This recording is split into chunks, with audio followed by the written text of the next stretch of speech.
Hello, everyone. Welcome to the weekly show of What is School For? This is the sister show of my overarching brand, Classroom Without Walls.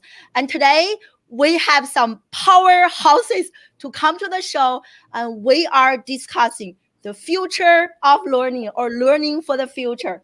And those of you, if this is your first time joining my show, on this show, I interview leading educators, school principals, entrepreneurs, students, and parents.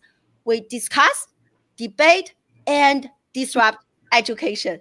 And I have been so excited about today's interview since the day that we booked this interview. And join me live are three distinguished guests, and they are each of them is a very well known in their own space and forward thinking educators for sure. So, Don, I don't know, on my screen, it is you are at the bottom of the screen is Gina Moore, who is a seasoned investor and also the founder of Revolution School. And on the top of my screen, on the right, and Henry Fairfax. Henry is the head of the school, and they are building a new school based in Philadelphia, which we are going to learn more about today. I see my dear friend Vicky is right here. Hey, Vicky, thank you for joining us.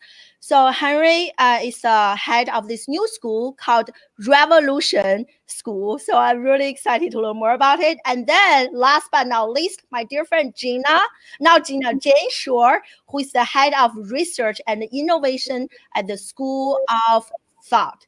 Oh my God, so many big names, but don't worry, we are going to unpack everything for you to walk away from this interview with some actionable steps and tips that you can apply to your own parenting, to your own educational approach. So thank you so much, ladies and gentlemen, and welcome to the show. Thank you. Thank you. It's a pleasure to be here. Thank you so much. And we are live on LinkedIn and on Facebook, on YouTube, and Periscope. So let me know in the comment section where you guys are joining us from. And by the way, happy Valentine's Day if you guys are celebrating. So do you want to add something to my very brief introduction? I know you guys do so much more than what I just mentioned. We'd be thrilled to. I think one of the fun parts of being on this conversation is your bigger mission of a classroom without walls ties perfectly to the mission of Revolution School, which is breaking down the walls between learning and life. Oh, that's awesome. Actually, that's a great way to get our conversation started. So tell us more about the Revolution School. Most people join us live. They are parents, entrepreneurs. They're really concerned about raising their children to be future ready. So tell us more about this new school, Revolution School. What inspired you? What is that big why behind this school? What inspired you? Well, Anyone can jump in. The big why for me, couple of years ago now, I was, in my career, I've been really fortunate to learn that in a lot of ways, the people are the program. And so a couple of years ago, the Revolution at the time, Revolution Project came to visit a place I was working. I was at Girard College, located in the Fairmount section of North Philly. And at the time, Revolution Project was looking for space for this really inspiring school. Noel Kellett, our head of teaching and learning, Tom McManus, our head of mission, Jane Shore, our head of research and innovation. They were there for that visit, looking for space for their school.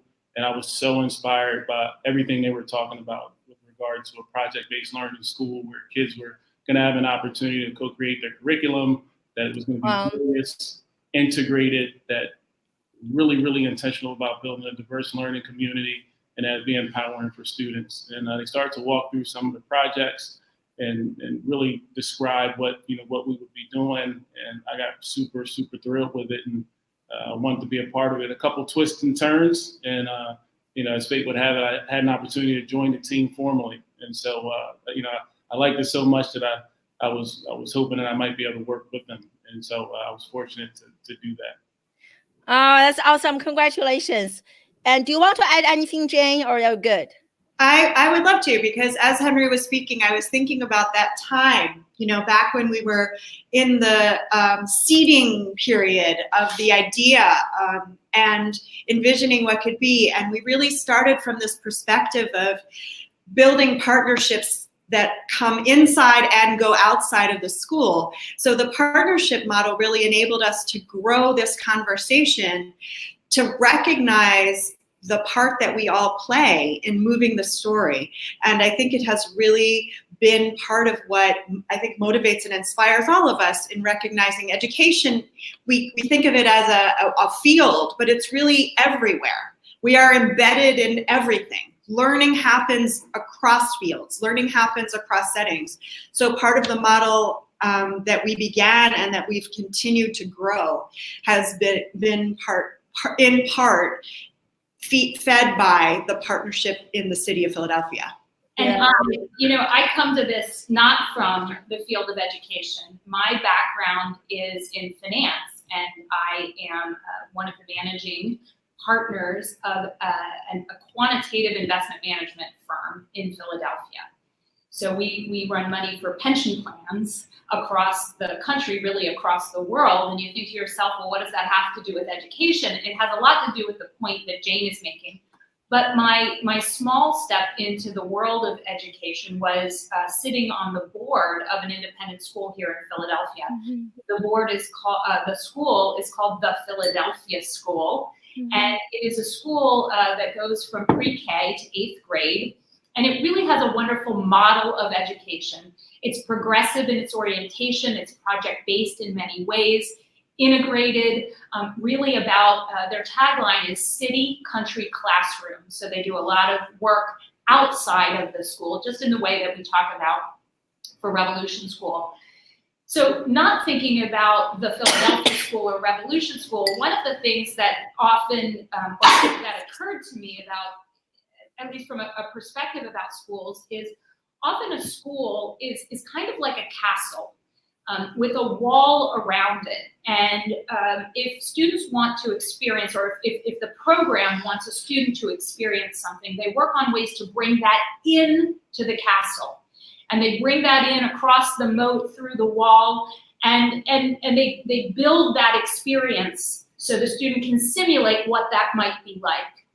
Our idea about breaking down the walls between learning and life is this notion of authentic access and connection.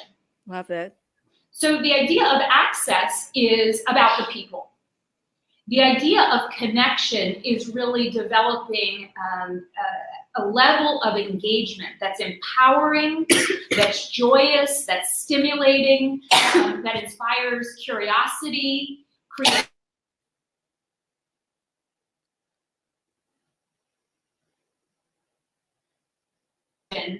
Across the city and in their own lives. So connection isn't just about the people, but it's about the place. It's about the subjects.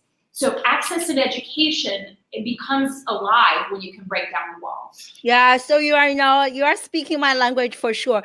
So much good information I want to unpack. So first, Henry, I also see this on the website. You mentioned that at the Revolution School, students are co-creating their academic journey. And to me, that is the future of education. I love that. That's why I love my live streaming show, because we are here, as we even have someone join us live from South Africa. So we are here, we are actually co-creating content. So explain that to me. What do you mean by co-creating their academic journey? So maybe even give us an example, walk us through, like if I were a student, like getting enrolled, and how is my learning journey going to unfold? Sure. Wonderful question, and I'm glad you pointed that out. Right now, we're in a project called the Study of the Neighborhoods, and the Study of the Neighborhoods is just a fabulous opportunity to meet kids where they are, right? This is something that educators try to do at every turn and stop. And so, we started that project rigging a Monopoly game. So Jane, you get $400. Gina, you get $600. I get $1,000. And every time I pass go, I'm going to get 400, and Jane's going to get 20, and wow, Gina's going to get 10. And so all of a sudden, you're starting to make some things pretty obvious with students in terms of, fairness and equity. And in that Study of Neighborhoods project, we shifted that to an expedition of some neighborhoods in Philadelphia. There's a neighborhood called Chestnut Hill. There's a neighborhood called Brewery Town. There's a neighborhood called Strawberry Mansion. There's another neighborhood called Fairmount. And the kids physically on foot had an opportunity to walk through some of those neighborhoods and see some of the discrepancies from different places and spaces. And from, while they were doing that, they had an opportunity to read Clive Burton Park, Raisin in the Sun. We like to say that, where is the core content, the math and science, history and English hiding in the curriculum? To the extent that you make learning relevant, that you make it connect, that kids are able to make connections, they get really, really curious. And as soon as they get curious, we have outstanding educators that are happy to and able to engage them and really unpack the learning opportunities within that process. And so that creates a scenario where, kids are asking questions and we're going from inquiry to inspiration and impact. We talk a lot about that. Students don't move from science class for 40 minutes to math class for 40 minutes to history class for 40 minutes. They're really learning, within all of the project work that we're doing. And so it's just a wonderful, way to differentiate what we're doing, as compared to some other learning environments. Oh, I love that. And it's so true, right? When you think about what we do, we don't really time or schedule at this hour, and I can only do this subject matter for 40 minutes. That's not how my brain works. And based on my observation of my own children, that's not how they work. And then like in the traditional, everything is so cookie cutter and then boxed. Yeah, so I love that. And I want to kind of change the direction a little bit. There is a really great comment from Arsalan, and thank you for joining us live. And he is asking, and all of you feel free to jump in the conversation, really talking about technology.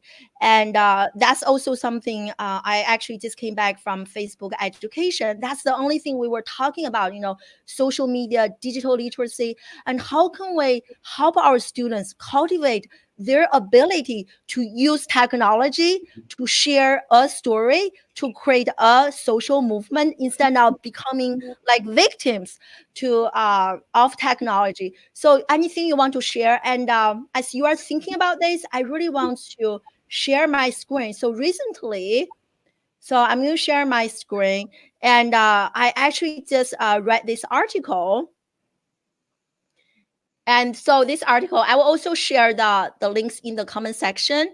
So it's actually published by World Economic Forum. So they have a very comprehensive report. So they study a bunch of schools from all over the globe. So in this report, they actually highlighted, I think, 15 or 16 top schools in the globe that are really preparing students for the future.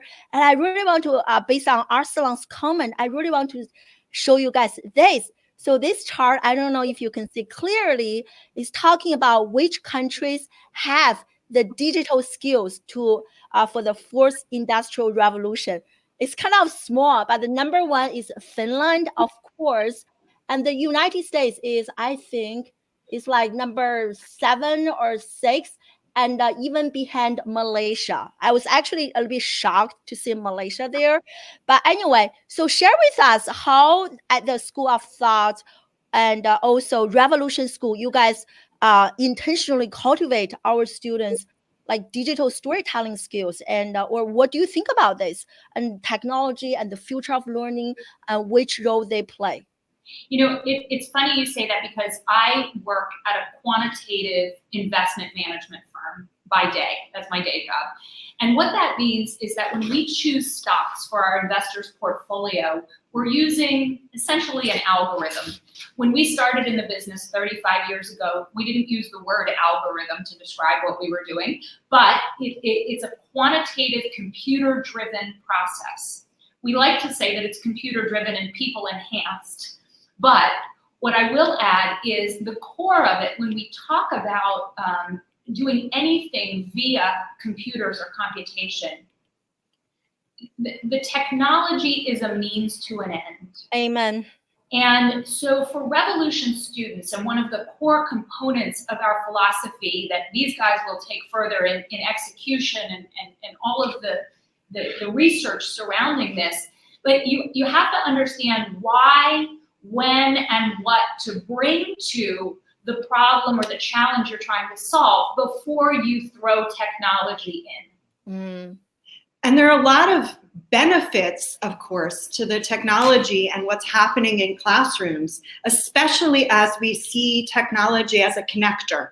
So we're able to connect with you, we're able to connect with other viewers, we're able to have conversations that we weren't able to have before, and that connection allows us to be part of the same story sometimes, or at least see into each other's stories.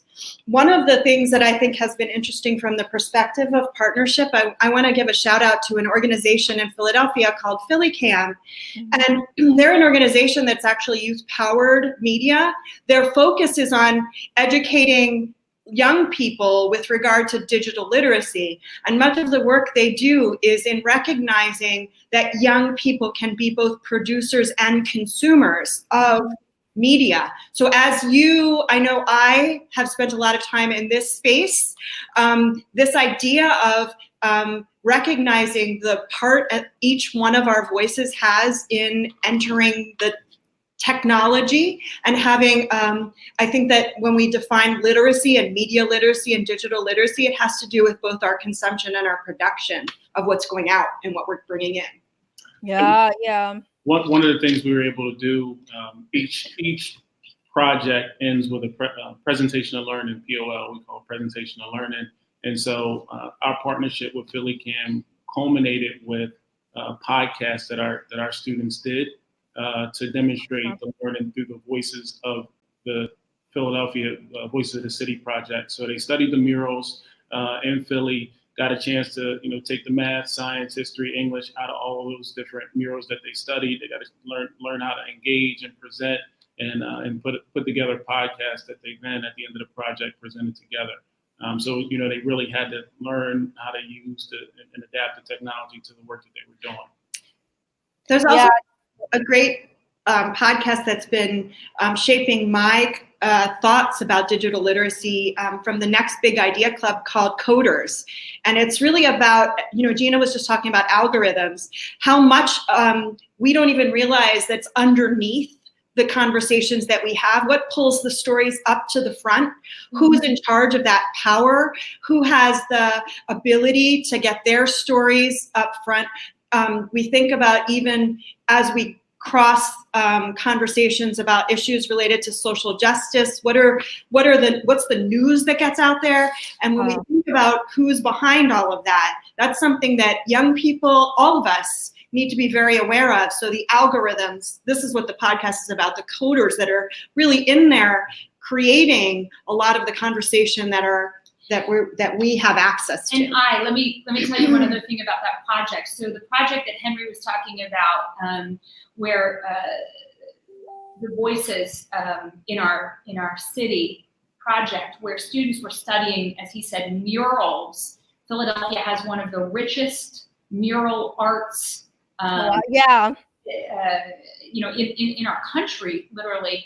And the Voices Project was examining whose voice is being represented. So in a way, helping students in a very concrete way understand what Jane's describing about the very invisible, very subtle way, hidden way that algorithms have a voice. The murals have a voice and someone's voice is being represented. So our students being able to see that concretely bridges the gap for their beginning to understand it in a more deep and sophisticated way associated with technology. Yeah, I love it. I so agree with what you mentioned earlier. All of you, technology is just a means to an end. It's not the end in itself. So here's a question based, I guess, what Henry mentioned earlier. And thank you for joining us live, Andrew. Andrew, you need to connect with Gina because Andrew is also a seasoned investor and financial advisor. He also hosts a very popular podcast called Inspired Money. So he loves the idea. I also love the idea of co-creating with our students. I agree. So how about for those students who come to the school who are not ready for this new paradigm? They are still in the traditional way of learning, sit quietly in a classroom, listening to instructions from the teachers and obey and follow orders. So how do you help them? I guess this question even for parents at home, if we want to homeschool our children. So what are some, I guess, something that we can do to help them shift their own paradigm in terms of learning? Can I'm going to speak, and then I'm sure Henry has a lot to say with regard to the field and the school.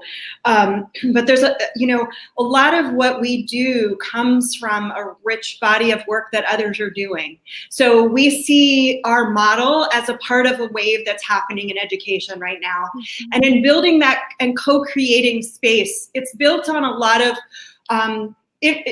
learning sciences that really understand what it means to be curious and what curiosity does for learning. So to create space for curiosity, there are small tweaks you can make in even just asking the right questions in a classroom, where the questions are the most important part. It's less important than the answer sometimes, because you're really in that space where you're co-creating. So when young people come into a space in which we say, well, you're going to co-create, and they say, well, how do I start?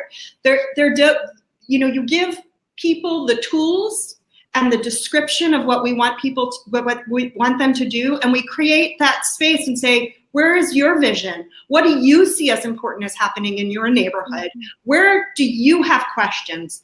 And how do we get into that place where we can all be a little bit more curious? And in being curious, the learning that happens in the classroom becomes stickier.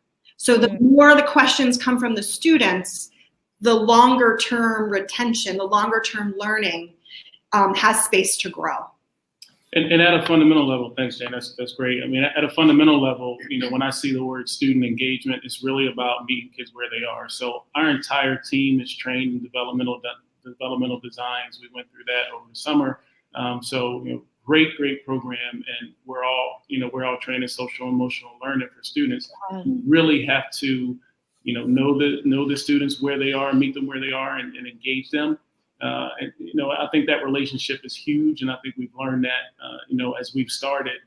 Every kid's coming from different, different places and spaces. We have kids coming from 15 different zip codes, and so within that, there's a rich diversity of ideas and experiences that we want to be able to engage, and so that we have that background as a baseline gives us the skills and dispositions to be able to engage our students in a way that that curiosity can be met.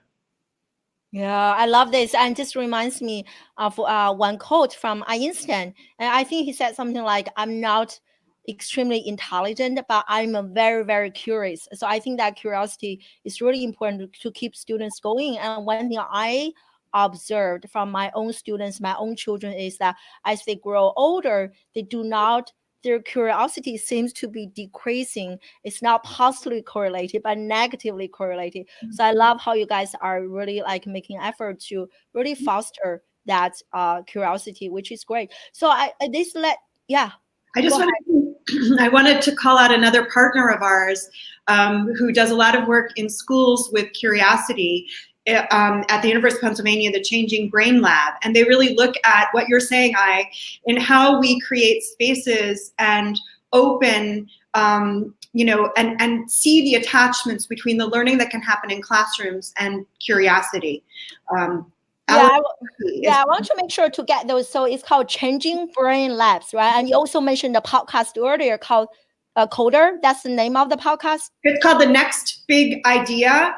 It's hosted by, Rufus. Okay, I want to make sure, because I do a show recap, I want to make sure that I got all the names right so that I can share with you. This episode is called Coders. Yeah, and you also this is such a great way to my next question, because I noticed you guys, that what you do is based on a solid body of research on brain science, learning science, and to me, that's very innovative. And I want to ask you why we need, as parents, as educators, why we need to pay attention to brain science, and how has that body of knowledge informed and influenced what you do as the School of Thought and the Revolution School? So I first want to say that as a researcher and as someone that studies brain science, sometimes I think we hold science up in a almost too deferent spot. So I want to first say that a lot of what we really know about what happens in classrooms comes from science, but a lot of what we know about what happens in classrooms comes from other sources, professional wisdom, and localizing the information that we can learn from the brain and from behavioral observation. But I think that there is a big space for us to learn and be informed by what we now know about all kinds of things, about how we can be design informed in creating spaces that allow culture to grow.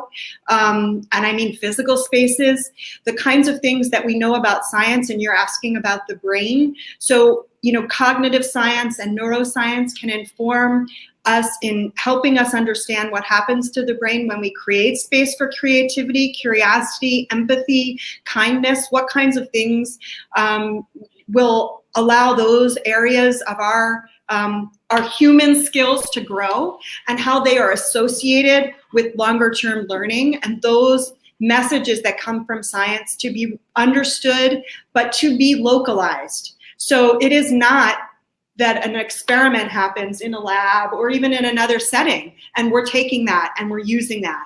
We're using that through the lens, our vision of how we can create localized wisdom that's based on science. And I think, just to say from the inception of the project, Revolution Project, and the idea to come and build that into a school with research as a core pillar of what we're doing, research and innovation. You know, when you walk a really fabulous head of school and educator, a woman named Amy Warrenberg, who was the head of school at the Philadelphia School, said this to me at one point. And she said, you know, one of the big challenges in education is everyone walks into a school and says, I know what's going on here because I was educated. And the other challenge with it is because everyone was educated, because of the castle that we create and the moat around it, change happens very slowly. So our idea was that if we're teaching students how to be curious, if we're helping them to evolve and recognize the rapid pace of change in our world, we need to set ourselves up to be doing the same with the education that they're experiencing. Wow, I love it. I love it. And yeah, go ahead, Henry. I just wanted to share there's a specific space where we've been inspired by the research, right? So if you take a look at our schedule, you know, we have a flexible start time. Students can show up at 8 or they can show up at 9. If they get there at 8, they're done at 3, get there at 9, they're done at 4. The late start just gives our kids, knowing the research, right? Teenage brain isn't really ready to go at 7 o'clock in the morning. We have teenagers, I've got a couple of them, they're not ready to go at 7 o'clock in the morning. So just being able to take, you know, the research that is out there, be inspired by it, and be able to put it in practice with our school is one of the other spaces that we find ourselves inspired. Wow, I love that. I know many parents watching this right now, we're like, oh my God, I love that. So can you give us more examples? I want to hear more examples of how this solid body of research is translated into classroom practice. So that is a great example. So can you give us a few more examples of how the classroom is reflecting what we just discussed? Another example, and there's a great body of research on the work that's done to make learning interdisciplinary.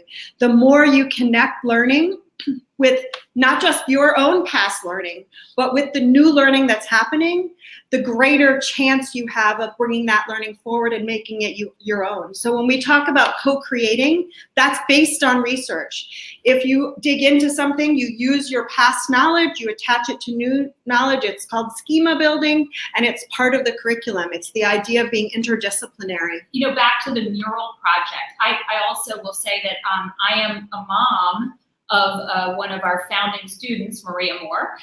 And so I get a lot of inside information in a different way about what's happening in the classroom, being of the three of us, one of the only ones who is a parent as well as part of this. So she described to me something that was exciting about the mural project, the Voices project that we were doing.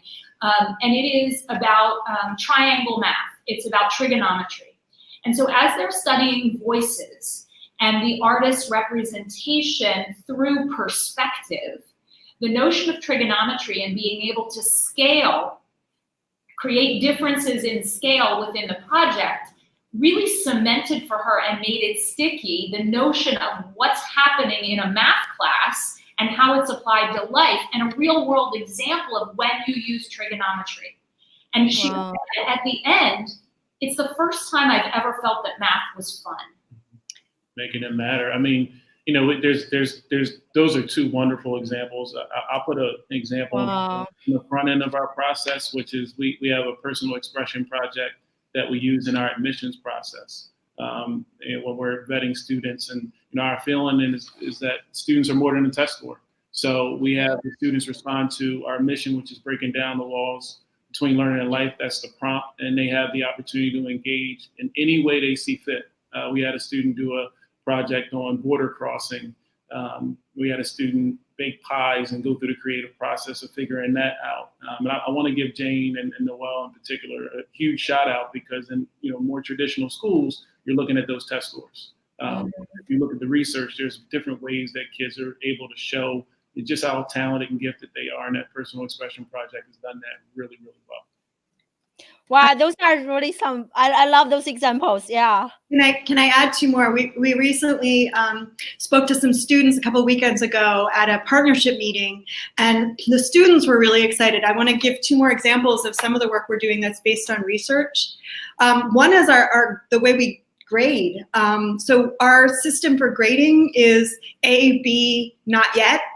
So as you were saying, there's never a time, 40 minutes you have to learn this subject, and it's during this 8 weeks or these 12 weeks.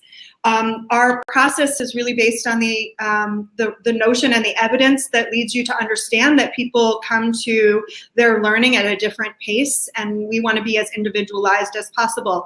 So the work that is done and that students do in the classroom every day receives feedback. And the element of being timely and authentic and related to the work they're doing is what informs further learning. So the grading system is really based on work that's done by a lot, Dylan William, Robert Pondicio. There are a lot of people out there that are doing work that help us better understand and use grading and feedback to inform the way that we're educating. Gina also talked, I think in her example, and I was thinking about it because we've had conversations recently about the research on brain-based learning. So as we're talking about this very exciting process of getting out of the classroom, but there's a lot of important work that happens in the classroom as well. And so in the process of understanding and learning something new, the 3 stages of encoding, putting something in your storage in your mind, and then retrieving is what a lot of what we're learning about brain-based education really works in classrooms. So what Revolution School as a model uses is this idea that encoding happens in different ways. So in a classroom, your foundational skills might happen in ways that are more traditional or more exacting, so that your skills can be built for math and reading and writing and integrating them. And then from there, it's stored. But the exciting part is when you retrieve it in that setting, like Maria did, where she was using trigonometry, that's when you know that learning is sticking and it's going to stay with you. So you could have a lot of information in your brain, and it could be stored there, but unless you retrieve it, it's not something that you're going to be able to carry forward. Oh, I so agree. I mean, like, information doesn't lead to transformation. It is through application that we transform. And then, that's like the example you give me just makes so much sense. So I love this comment from Alice, who is also a professor herself. Thank you for joining us. And she's talking about motivation. Motivation is so important. And she teaches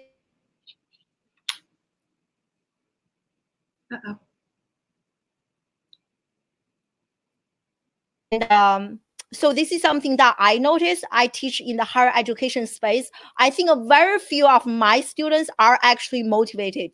They don't learn for the journey of learning. They don't enjoy. They mainly care about the outcome in terms of GPA, a specific a degree, a score. So what are some ways, based on what you know and the research you have done, some ways that we can keep our students stay motivated? And definitely exam scores are not the thing to keep our students motivated. So do you have some recommendations even for others who are teaching at traditional schools? And how can we, and parents at home, how can we keep our students and our children stay motivated? I'm thinking specifically about one of our students who's really interested in real estate. That partnership model is really conducive in this way because it gives us a chance to connect our student to a local developer in the community that's going to come in and be a part of the neighborhoods project that we're studying right now. And when I watch the expression of the student learn that the developers in the community at the school actually sits will be in to engage and have really kind of a deep dive on, how do you go about figuring out if this is a good investment? What's the value? How do you finance it? A project to this scale, that student was fired up and really, really excited. And so you find, examples like that, that motivate students. And I think part of what Revolution Schools model is able to do is find that relevance, find that connectivity and engage kids in ways that otherwise they might not be. And I find myself as an adult jealous and actually going to classes, A, because I want to be able to talk about the program, but B, because quite frankly, it really, really is inspiring work. I think we really think about the idea that durability starts with connection in any way. So the connection to the material of that young person. But I think as a new school, the connection to one another, the excitement about being part of a founding community allows you to get motivated.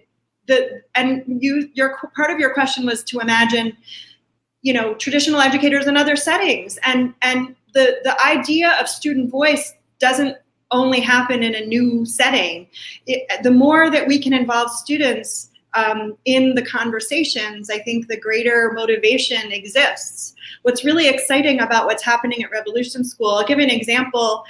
Today is Valentine's Day, and we could get more detailed. I'm sure Henry could give more information, but the students have a student council, and they decided that Valentine's Day is not a holiday that everybody may celebrate across cultures, across different settings. So they decided that they wanted to choose the holidays that are held up, the celebratory times that are held up in the calendar, and create that themselves. So allowing students to have voice in really what you're creating in your content, what you're creating in your schedule, what you're creating in your celebratory calendar, really allows students to understand the ownership they have over their learning. And I'm going to call out one thing that Jane has introduced to our world. It's a book that's out there. It's called The Art of Gathering by Priya Parker. And school is a gathering. And if we remember that, and for parents who are homeschooling or for other educators, the notion of establishing a setting, this really goes back to John Dewey. Learning in a progressive method isn't accidental. It may look that way if you pop into a classroom and you say, wow, there looks like there's a lot of activity that doesn't make sense because students aren't sitting in rows and raising their hand. But there's a lot of intention around how that gathering of those students is happening. And one of the fundamental beginnings of the gathering is the curiosity of those that are creating the gathering about why people are coming to that gathering. Yeah, I love this. And I have lots of homework to do. I can't wait to check out some of those books you mentioned.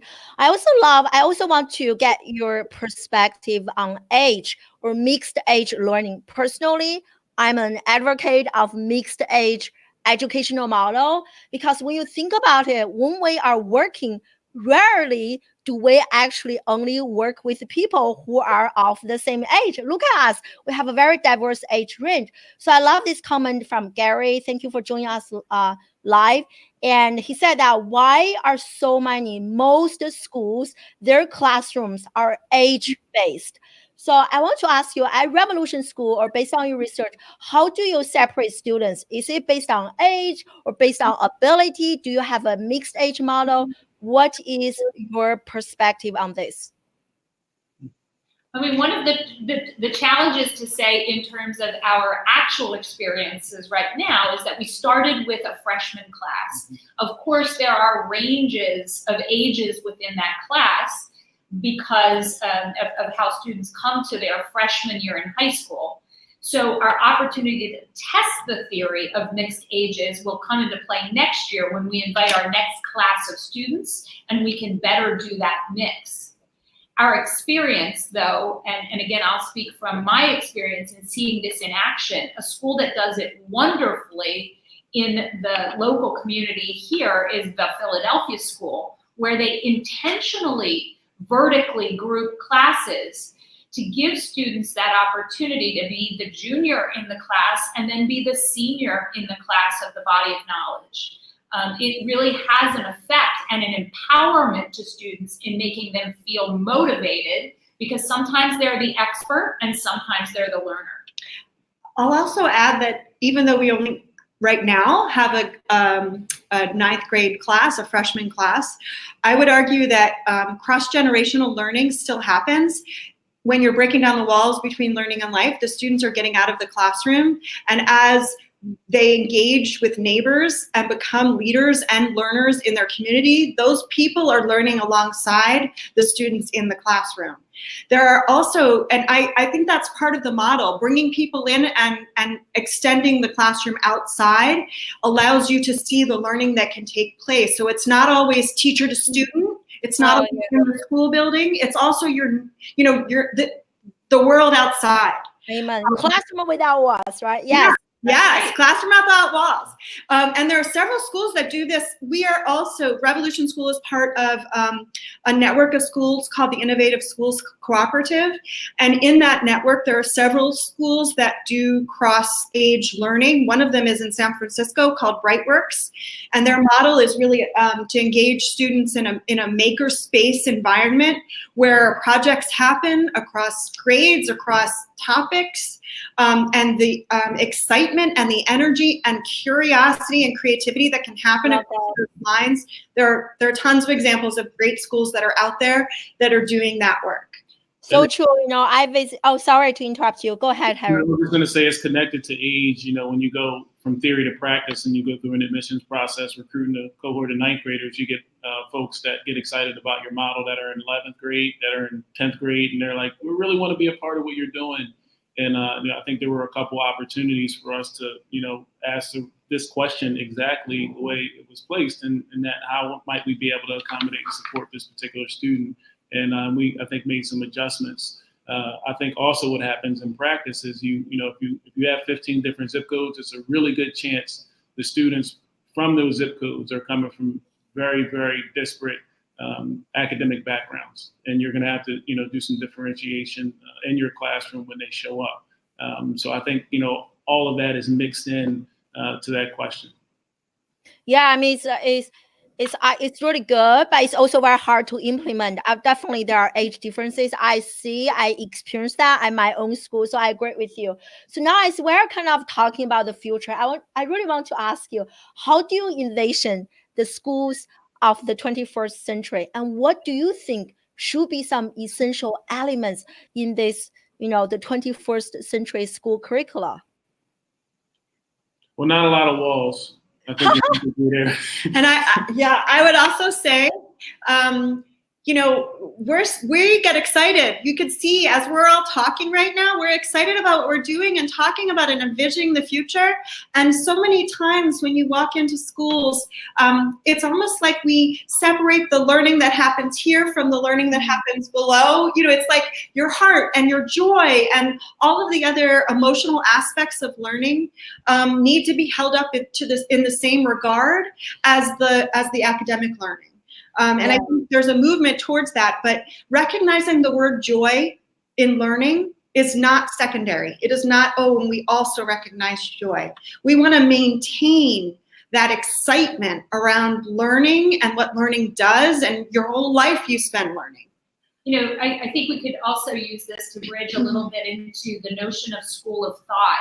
One of the other important elements associated with the school of the future is that education is not a siloed and separate element of our community. The responsibility, the joy of educating and bringing students to their next level, young people to their next level within our community, within our society, is a responsibility across sectors and across members of our community. So our partnership model, working outside of the school when we break down those walls, is really instrumental, and it's about inviting others into the space of education.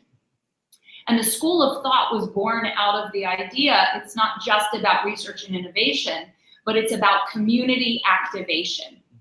Oh, I love that. I'm sorry. No, I was just going to say, I've been thinking about this a lot, and we've been talking about it a lot, is that, to answer your question specifically, I think that our schools moving forward are going to have to think about a little bit of a beehive model, right? Where I think Jean is absolutely right. Really, schools are gathering.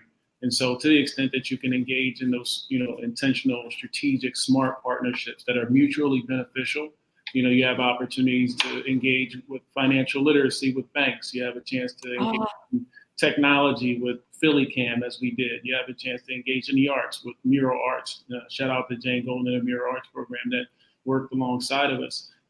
But in that way, you're making learning relevant, you're making it sticky, you're making those connections, and you are producing a real gathering. And so I do think it's a little bit of a beehive model. I think you find yourself in really well situated to create a sustainable model as well that is, I think goes beyond sustainability into the realm of vitality, because you have everybody working together on behalf of the student and learning. And so I think schools moving forward might, be served well to think of it kind of like a beehive. Oh, I love this. I agree. Oh my God. Yes, go ahead. It's so exciting. It's hard for me to now talk, but I'm so excited as well. So what do you want to say, Jane? I was going to say, so we are dropping the term School of Thought and the school, and I just wanted to clarify for a second and go back to the very beginning as we were talking about the conceptualization of the school, and what we imagined before, now that we have our first freshman class, what we're actually doing right now is creating space for young people to co-create and be interdisciplinary and find joy in their learning and connect the learning lessons outside the classroom.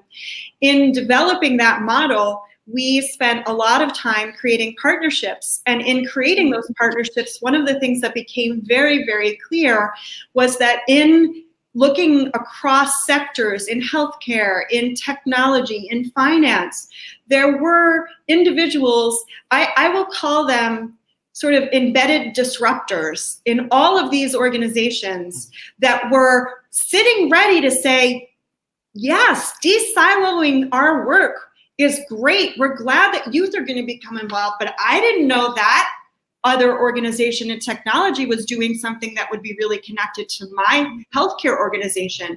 So part of what we've done is, as the school is a mover in education, we've recognized that fields are connected in other ways, in threads, but they're siloed. So we're all working in a way that is very vertical when we could be working in a way that is very horizontal. So the School of Thought was born out of this, the concept, and really motivated and inspired by individuals that we connected with in partnership for the school, and then recognized those leaders and learners could come together using the same model that we're using in the school around questions that motivate them when they recognize that working together can make us better, around bringing excitement and joy to the learning process, around connecting with one another for change. And right now we're looking for change in our city, but this is something that we see as a model that could be anywhere. Imagine that not only in the school you're connecting and breaking down the walls, but you're connecting and breaking down the walls in the sectors that tend to be siloed and disconnected in the city. I mean, isn't that the best classroom? I just love how you are building all those partnerships because, as Henry mentioned, learning and building our children's financial literacy and learning that from a bank. And to me, that is just like so amazing, right? Like really leveraging the resources in our community and bring all the people as a glue, right? Bring all those pieces together. Oh, music to my ears. Think about how easy it will be in the future for those students to walk into a bank and to have a conversation about what they're doing. Instead of a whole bunch of practice, again, in the like memorization, yes. Right. They get now to be in the real world and know how things happen and be experiencing that in a way that it's second nature to them as they're leaving the classroom part of that. I so agree. And also not just for students financial literacy, but when you do that, they're also practicing their social skills. One of the downside I see from a traditional education is that many students, they don't have the social skills to engage in a mixed age communication environment.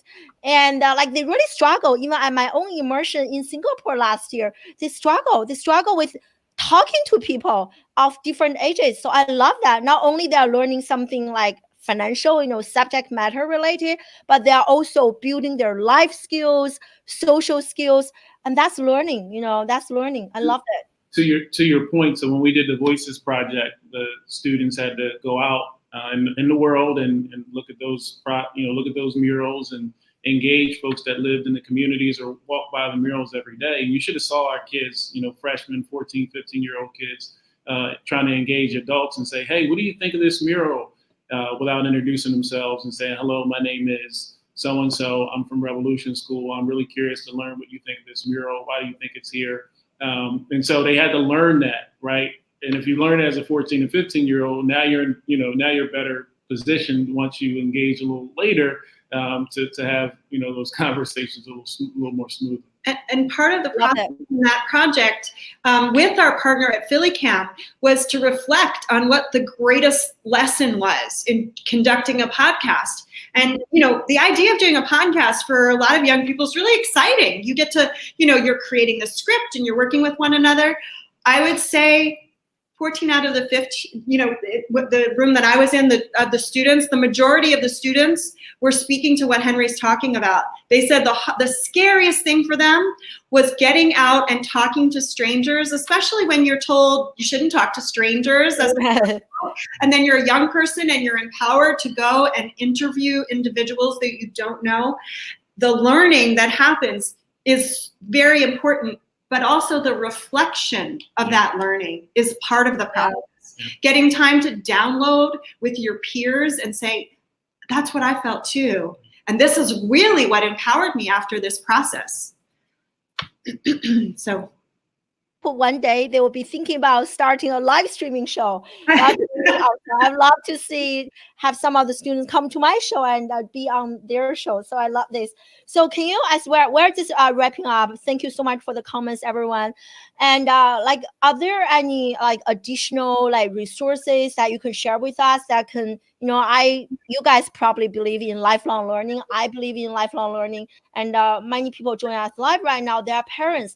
So what are some resources that you can share with us that they can kind of supplement this type of learning at home, even if their children are not going to an alternative school? So share some resources with us, or books. You mentioned a few. So anything else you want to add? So we have a long list of books that inspire us. There's so many wonderful thought leaders out there doing really wonderful and impactful work that can speak to parents and educators. Some of our original conversations were around some of the work of people entering this conversation who saw in their own fields of areas like venture capital saying, I was in this position recognizing people that were coming into my my space, my business, and then I was looking at what my children were doing in school, and those things just didn't align. So Ted Dintersmith, it was one of our original inspirations in what school could be, and imagining forward his work with Tony Wagner at Harvard in Ed Leadership, and looking at how do we create young innovators? What are the types of activities and people that can really bring us forward? The two of them also got together and created a documentary on what school could be, so that you can really get into the classrooms and you can see what teachers are doing using things like Socratic method to ask questions and generate conversation, not go in there with your agenda. So even in spaces that in your home, imagine how you can say, well, you have that question. Instead of just giving the answer, say, where would you find that answer? So a lot of the work that has been done has been really inspired by some thought leaders that seeded our original ideas. Yeah, you mentioned the documentary, I think it's called Most Likely to. I'm sorry. Is that what? Yeah, everyone, we have like 20 plus people with us right now. And you should definitely check this out, Most Likely to Succeed. I'm going to enter the link in the comment section. Sorry to interrupt you, Henry.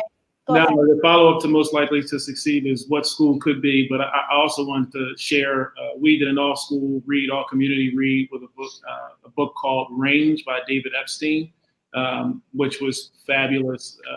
Really, I loved it. It started with really a kind of comparison and contrast between Tiger Woods starting out at 2 years old, swinging a golf club with his dad and specializing in those movements. And Roger Federer, who, Roger Federer didn't actually play tennis until later because he had an opportunity to experience a lot of different sports and a lot of different opportunities that gave him a certain level of range. So David Epstein is his work is really kind of the opposite of Malcolm Gladwell's 10,000 hours approach, and I know there's some debates online that are really, really interesting. So I think that's another good resource to check out. And they engage in a direct conversation on the Next Big Idea podcast, Malcolm Gladwell and David Epstein, and it's a very interesting, and they really get deep. Malcolm Gladwell deferring to a lot of the ideas of David Epstein, but really coming to the conclusion that I think we really see as a part of the work we do, which is that there are answers to some of these questions, but there are many. There are a lot of options out there. So the way that you approach the learning can be individualized, and it can sit on a spectrum of options that are informed by evidence. And I think the conversation between Malcolm Gladwell and David Epstein really highlights that, because they do come from different perspectives, but they have some things that overlap and really come together. I know that was, we're getting very close to the end. I have to call back though, everything we're talking about sounds so new and different. And I would say that one of the best things folks can take a look at and read, and it will blow their mind, is a book written by John Dewey in 1932. It's called Experience in Education. I read that book. It is this thick, it's very tiny, and it has so much wisdom in it. And you think to yourself, why didn't we listen to him then? So all that we have to know isn't just from what's happening in the modern age. Back to Jane's point, there's a spectrum, but these concepts have been around for a long time, and it is really a very good way to delve into the subject of giving education a new type of experience. I have one that's really fueled a lot of the learning. The author is Todd Rose, who has started a center that looks at how we can reframe school and end this constant focus on average. And he's written a couple of books, but the end of average is a really important element and voice in our conversation. It recognizes the fact that when we start to look at how to be standardized and a bell curve, we lose the richness that learning has in the environments and the settings that we're in. And really our job is everybody should be succeeding in the ways that they need to succeed. Part of the job as educators is to bust up that bell curve. to recognize that we all can get there and see that potential in young people. And also to add to that, you know, to really see the unique strength of our students instead of only paying attention to their weaknesses, right? Like as teachers, we tend to, okay, you are so bad at this, and that, go to prep classes, but we ignore the things that our students are so good at. So I love that book as well. I'm going to get all of those books, everyone, and all of those people to the show. What are you saying, Henry? We might be able to send them to you. We got a couple. We have a long list of books. Yeah, definitely. I have a list of people that I want to get to the show to talk about this. And because conversations like this give me so much hope, right? Be part of the problem or part of the solution. I think